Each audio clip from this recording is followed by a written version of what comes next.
Le courlis à long bec est le plus gros oiseau de rivage de toute l'Amérique du Nord. Alors, pourquoi le retrouve-t-on ici, au Parc national des Prairies en Saskatchewan, où c'est plutôt sec?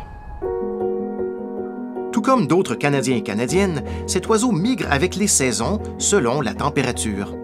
Durant l'hiver, les courlis à long bec s'observent autour de plages, de vasières et de terres humides de la Californie au Costa Rica. Quand l'hiver se termine, un grand nombre voyagent en direction nord vers le Canada pour élever leurs oisillons dans les prairies de la Colombie-Britannique, de l'Alberta et de la Saskatchewan. C'est facile de deviner pourquoi on a nommé cet oiseau ainsi. Son bec est incroyablement long et un des sons qu'il fait durant la période de reproduction ressemble au mot « courlis ». Ce courlis, de la taille d'une corneille, a des pattes ressemblant à des échasses qui lui donnent une apparence grande et mince. Ses longues pattes l'aident à marcher dans les hautes herbes, la végétation de rivage et l'eau peu profonde, tout en permettant de garder l'œil ouvert pour des prédateurs potentiels. Aussi, son plumage de couleur brun cannelle et beige lui donne un excellent camouflage. Les mâles et les femelles se ressemblent beaucoup, mais la femelle a un plus long bec et est souvent plus grosse. Jetons un coup d'œil sur comment le courlis utilise son formidable bec pour attraper de la nourriture.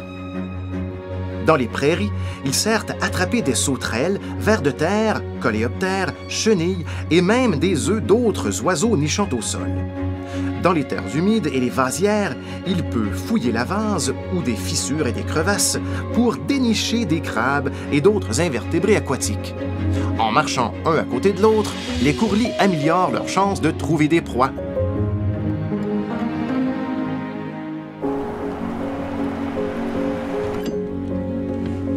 Les courlis à long bec arrivent au Canada au printemps,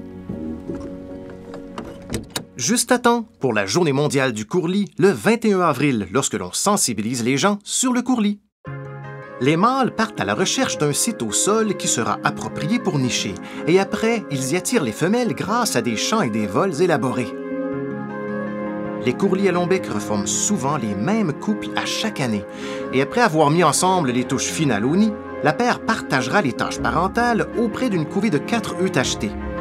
Le père garde le nid en sécurité et au chaud pendant la nuit, alors que la mère le garde au frais lors des chaleurs de la journée. Des oisillons duveteux écloront après 1 mois. Ils seront prêts à s'aventurer hors du nid 5 heures plus tard. 1 à 2 semaines plus tard, la mère s'envolera vers le sud en premier, laissant les petits avec leur père quelques semaines jusqu'à ce qu'ils soient indépendants. Les courlis à long bec ont une longévité de 8 à 10 ans ou plus. S'ils sont dérangés, ces oiseaux nichant au sol peuvent se baisser et courir vers la menace ou s'attrouper pour voler en piqué sur l'intrus.